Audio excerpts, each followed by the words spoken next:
Hello and welcome to episode 32 of the Liberland Show. I'm your host, Adam J. Carswell. Today we are joined by Jan-Erik Olsson. Jan is the Liberland Representative to Malta. Jan, thank you for coming on the show today, and do you have any opening remarks for our listeners? Thank you. Just shoot and give me your questions, and I will answer them as good as possible. Absolutely. Jan and I had some time to catch up before the call. I got to get a good feel for who he is because we kind of virtually brush shoulders all the time, but we never really got a chance to talk to each other. And he's a very dynamic individual, to say the least, based on his businesses, where he's traveled, where he's been, what he's working on, what he's done, all of that. So we're going to have a really good chat today. And the first thing that caught my attention, though, that we were just talking about for the interview was, Jan, you said that your wife had a big hit. She's a musical artist. Can you tell us a little bit more about this song that she wrote or made? Because Okay. I'm definitely about to go look it up. Well, first of all, it's an old song. My wife was, or still, has a duo called Baccara, and they have already more than 40 years old. Their first hit was in 1976. All right. And the name of this song was Yes Sir, I Can Boogie. And this song is still on the list of the most, I think, number 7 or number 8 of most sold singles worldwide, history-wise. Number 1 in this list is Bing Crosby, so he still holds the number 1 place after all these years. Anyway, and my wife, as Baccara, also represented Luxembourg in the European Song Contest 1978 as Baccara. And there's a lot more to say, of course, than you ask. Yeah, they are still touring. She's in especially in Russia, at least 10 shows per year. Wow. And all over in Europe, of course. Yeah, Russia is always a curious country to just get to know more about, I think, especially for me being technically a U.S. citizen. So I know it's just one country I can't easily go to. What's it like for her performing there? What's the environment, culture, reception? Well, to speak about Russia, for her to perform, she's all over in Russia, not only in Moscow, from Vladivostok in the east till St. Petersburg in the west, and everywhere in the middle. And for myself, I also have an office in Russia. Oh wow! In Kaliningrad, what is on the Baltic Sea. It's like an island. It is not an island, but it's an island not connected with the rest of Russia. Oh wow! I'll definitely be Googling that one as well. Yeah, Kaliningrad. It's an old part of Russia, so it was taken over by Germany. So it was taken over by the Russians during the Second World War, and as German, the area is called East Prussia, and the city itself, what is now named Kaliningrad, is. Now I lost it somewhere. No worries. But I will tell you. The first wife of Putin was from Kaliningrad. Okay. It's interesting to me it being an island because I know, for example, right now I'm living in Canada, but I'm also living in the province of Newfoundland, and it's an island. And I've noticed the culture here is kind of different compared to the rest of Canada, in my opinion, in a good way, in a unique way. So is it similar to that in regards to being an island off of Russia? Kaliningrad is not an island.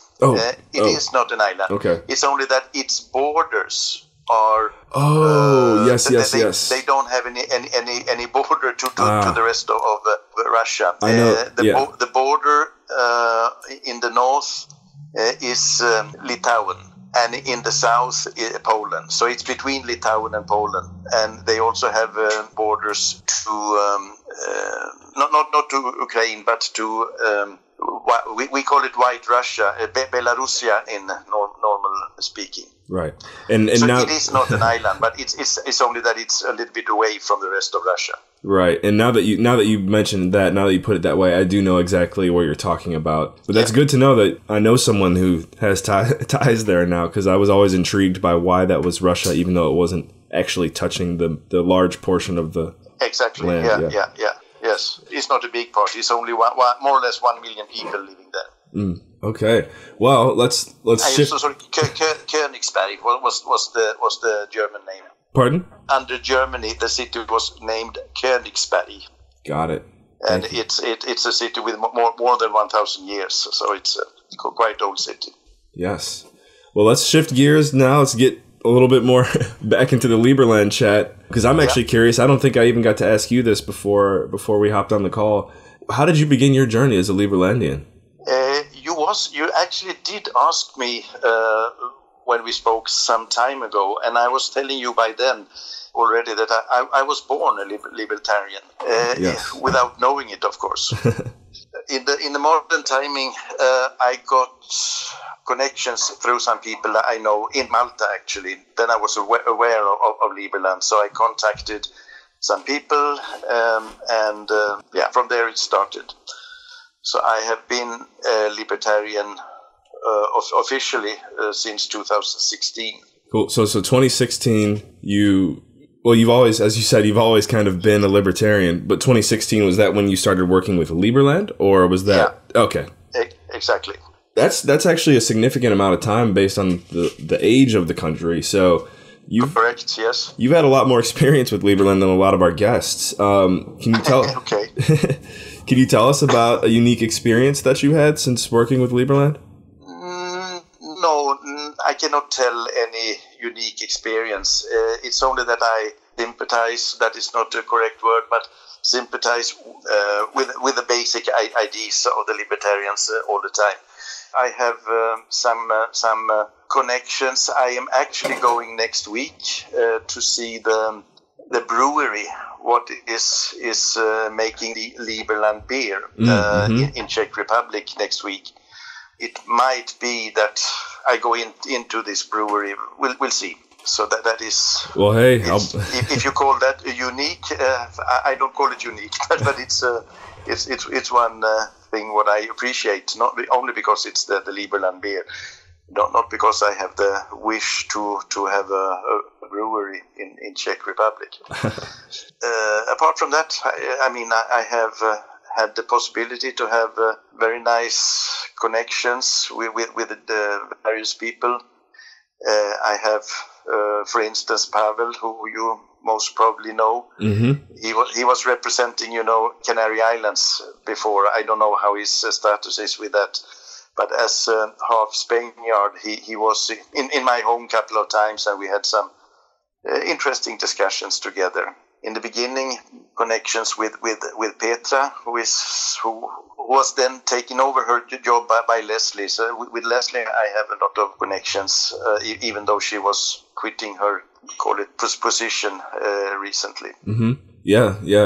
Those are all definitely really influential people that we've been able to work with here, building the country. And I have to say, yes, going to the Liberland brewery is something to get excited about, because, again, just the uniqueness of it. One of the first things that our country has is a brewery. Exactly. And those guys are working really hard over there too.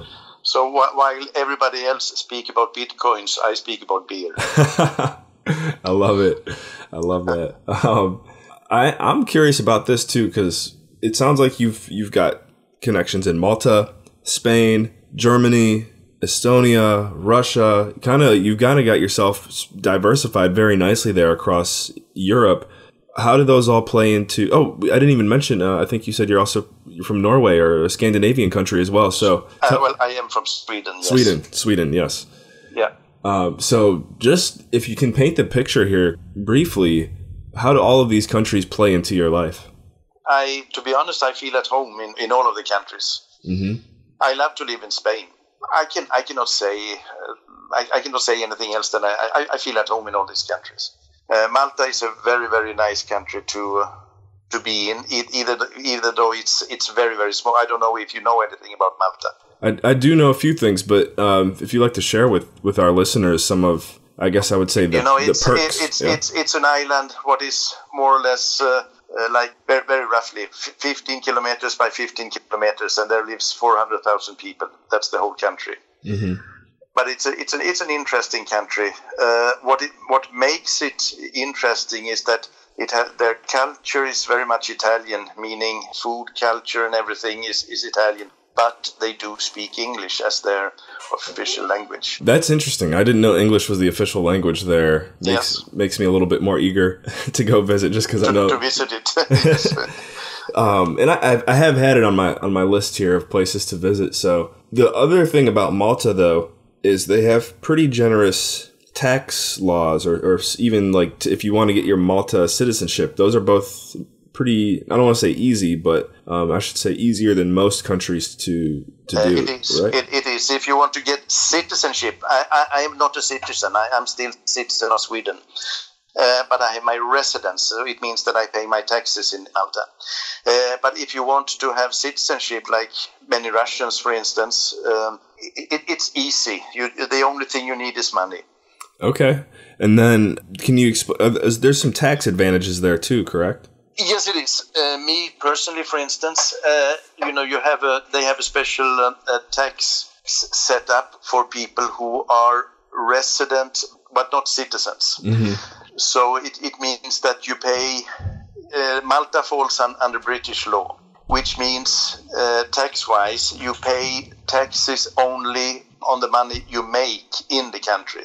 So even if I will make millions outside, I don't tax for that money in Malta. So you have to show that you can live. So they have a minimum tax that everybody has to pay, like 4,000 or 5,000 euro per year. So it's affordable. Yeah. Okay. Canary Islands, there's something similar going on there too, right? In regards to taxes and citizenship? Or I should say residency? Residency, yes, but Canary Islands is, it's a part of Spain, no more, no less. The only difference from the mainland is that they don't have IVA, VAT. Okay, but apart from that, there is no particular differences from the rest of Spain. Spain has Canary Islands is one of the places, but Spain has also two parts in Morocco, what is also Spanish, what's called Ceuta, for instance. But it's Spain. Yeah. Could you tell us a little bit more about your professional background, what it is that you do on a daily basis? Okay. As long as I lived in Sweden until I moved to Spain, I was in the scrap business, which meant that I had two legs. Number one, I was selling machines for operating scrap all over in Europe, and I was operating 4 or 5 scrap yards myself, where I concentrated in metal scrap, particular copper and aluminium from cable. Uh-huh. Generally speaking, my business was scrap until I left Sweden. And since then, I can say I do mainly real estate developments, mainly in the North Europe, like I was telling you, around the Baltic Sea. Apart from that, I trade still with commodities, and when I say commodities, it's mainly metals. So that is the only thing what I do, what I have left from my scrap time. And third, I work with a little bit with financial instruments, and that's more or less what I do. Okay, yeah, wow. So you're much more diversified, not only with the countries that you associate with, but also with your business and your investments. Yeah, that's really interesting to me, because those are two lines of professionalism that I'm pretty closely associated with. The real estate one, yes. The precious metals, I just know a lot of people that are in that industry. So we definitely got to keep talking. Just correct you. I don't do precious metals. I mainly industrial metals, like copper and aluminium and basic metals. Oh, wow. Okay. Well, I'm definitely curious to learn more about those. Yeah, okay. Jan, question for you now. If we're going to close this interview out, last one for you.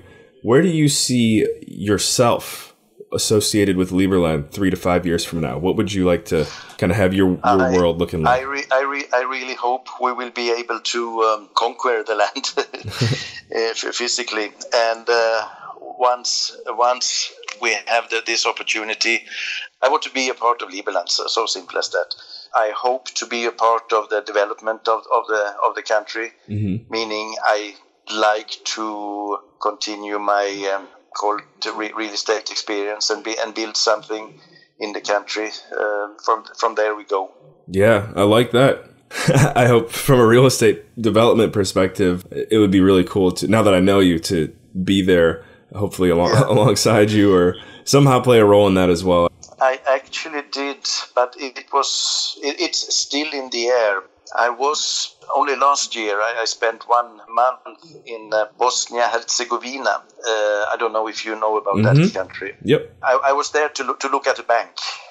And we were nearly buying it, but then came some problem about the bank, which caused me to say no.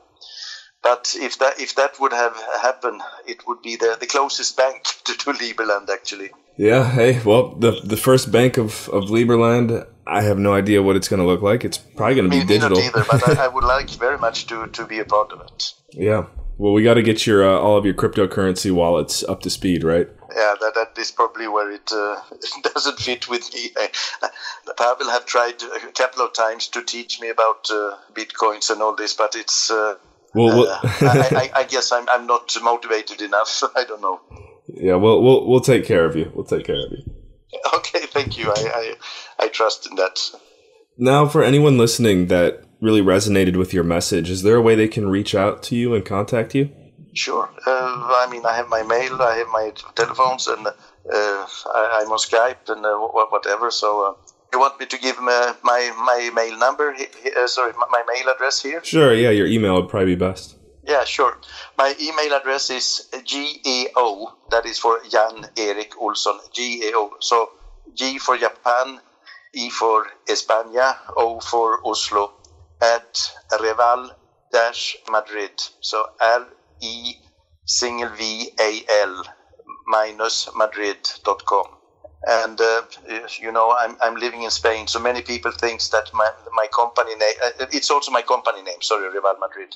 So many people think that it is Real Madrid, right. But it's not, unfortunately. Reval is the old name for Tallinn in Estonia, and Madrid is, of course, what it is. So I chose that name just because of Real Madrid, actually. Yeah, I mean, I think it was a good choice because I'd say from a branding or marketing perspective, most people are not going to forget that.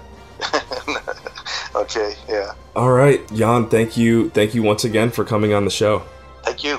Just say we keep in touch. Yes, absolutely. We'll definitely keep in touch. Guys, this has been episode 32 of the Liberland Show. We were joined today by Jan-Erik Olsson. He is the Liberland Representative to Malta. I'm your host, Adam J. Carswell. Thank you for tuning in, and we will catch you in the next episode.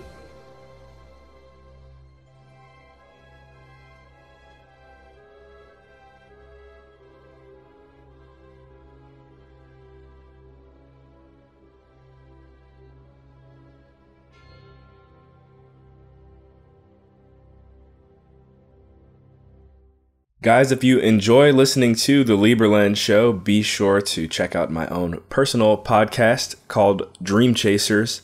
On Dream Chasers, we interview individuals with supernatural amounts of potential based on early success in their careers.